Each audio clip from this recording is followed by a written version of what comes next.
watching the championship decider from Yas Marina in Abu Dhabi.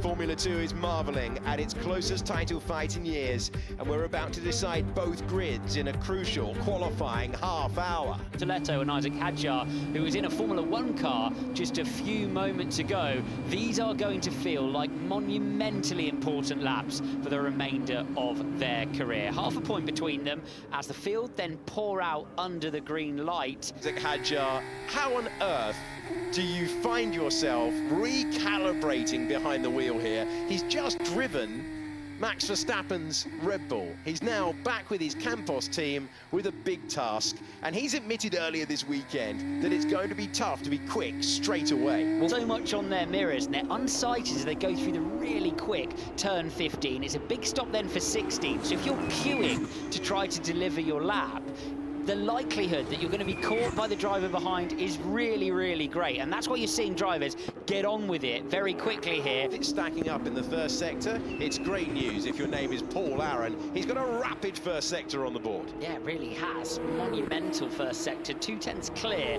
of what Victor Martins, who we're watching, has been able to achieve. Purple so far on in free practice. No such issues for Victor Martins, who's putting his banker lap on the board up close to the wall out of 14.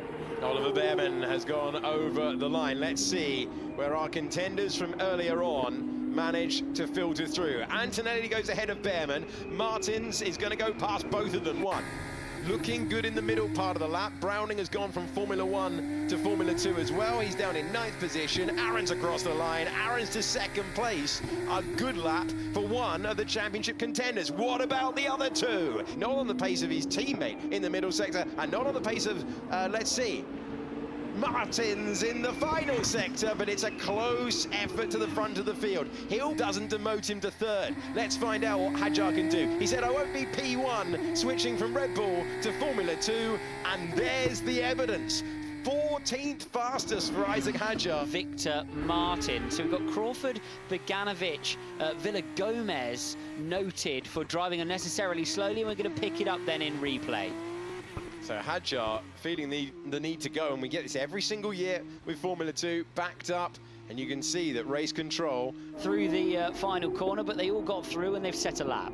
Okay, we go again, and we'll see whether anyone can take a step forward on this second push run. There's been a lap time deleted there for Esterson, who finds himself without a time that counts on the board. Ramping up, the tyres are hanging on. He is up on the provisional pole time. It would be 4th win of the season for Oliver Behrman with a Prima team who've given he and Antonelli, who's F1 bound as well with Mercedes, the car to play with through the end of this season. So Martins left as he goes to the 16th and final corner of the racetrack.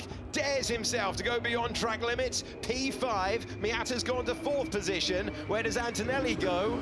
Up to the front row, but only provisionally. Dancing on the edge of track limits is Victor Martins, who improves his provisional pole time as it stands. More time than before. First of all, Aaron trying to find the grip on the second push. He improves to 3rd, but this looks like a huge lap of consequence for Gabriel Bortoletto. And Hadjar is finding a big improvement compared to the first time of Victor Martins. Bortoletto looks like he's going to go beyond it. Can he find the grip through the final corner? Bortoletto to provisional pole. The man at the top of the standings, looking to extend his lead for at Silverstone early this year and calibrate from Formula 1 back to Formula 2. He comes across the line with the 5th fastest time. Not ideal, but it sets us up for a barnstorming finish to qualifying. He's exactly 4/10 of his championship rival, with surely more time to be found. So the car looking much more plugged in for him within Victor. So the tyre staying with him longer, which allowed him to improve. Now they'll have the opportunity to pit,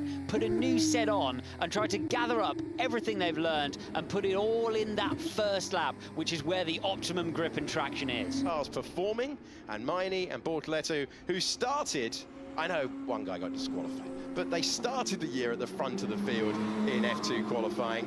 They very much look like they're finishing the season in the same way. All of that said, Alex, they've still got to go and do it all again. In a moment. Pepe, we're gonna get pole. That's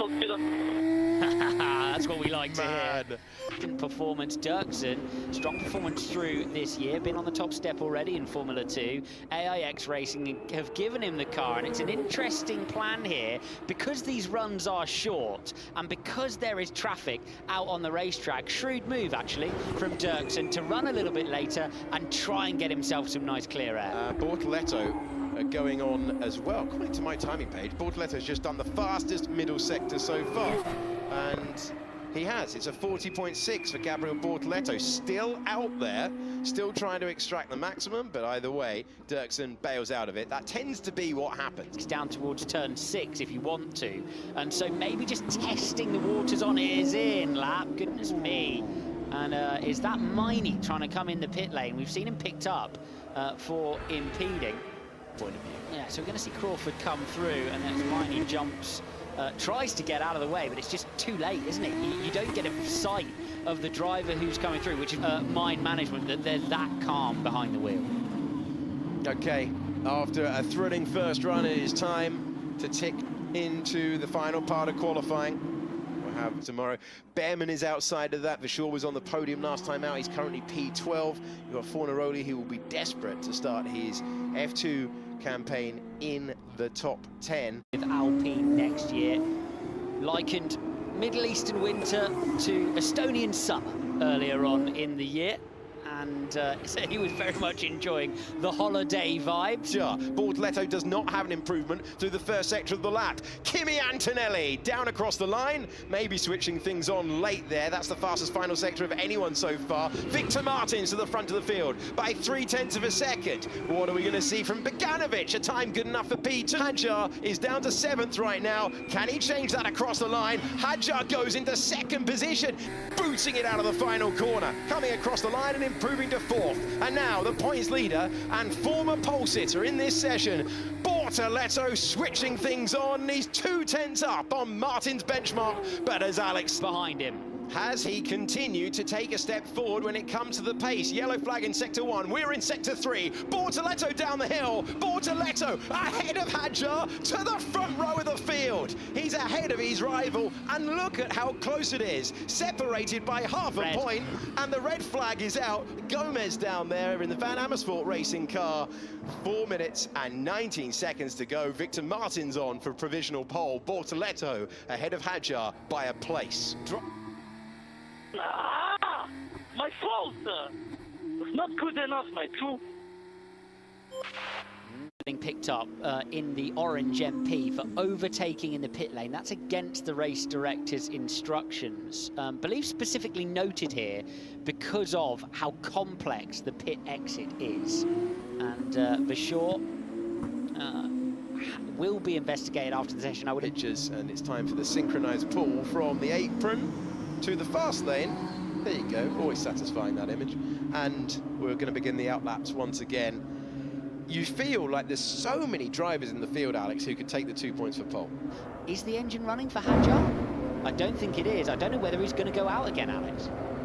Yeah, surely he is. He's got to be. You cannot sit this one out. And they're just biding their time at Campos. They want to be out of sequence, don't they, with the rest of the field? But that's the risk that Bortoletto was relating to. Bortoletto, he's going to be the first man across the line. One of them waiting in the pit lane for a gap. Who is going to be proved right, or are they both going to be able to deliver in the final part of qualifying? Be fascinating to see, and we don't have long to wait. They will fire things up and they will go pushing. It's going to be fascinating to see whether anyone's got any tyre underneath them, or whether the best of the Pirelli grip has gone. Pass the pit lane where all of your team are based on the right-hand side and get it absolutely right. Down to the apex, he's slightly up on his previous best, despite not really improving through the sectors. Bortoletto, so 16, power on, across the line. Is it Here we go, enough? What can he do? No, it fades away at the last. Is anyone going to find an improvement? Miney did, and he got up to 6th position in the other Invicta, on board with the man who's got provisional pole in his pocket as it stands at the moment. Is really taking that mighty purple sector step forward when you need to. Martin's delivered on the first run. He's hanging on to it on the second. Is there an improvement? No. So, can anyone find the tyre grip at this stage that they need to improve their time, or are we... Can he post it ahead of his championship rival in the final sector? It's all on the line as Aaron goes to third. Hadjar trying to squeeze the last of the grip out as he takes his Campos. 1 to Formula 2 pole. Is there the time? No, he misses out by 0.2 of a second, and he slams the steering wheel in frustration because in the middle part of the lap he was dreaming of a second career pole position. Second between them. Isaac Hadjar, under a 10th away from Gabriel Bortoletto's effort. And let's hear what the Frenchman made of it. We lost 1 position, unfortunately. Speechless.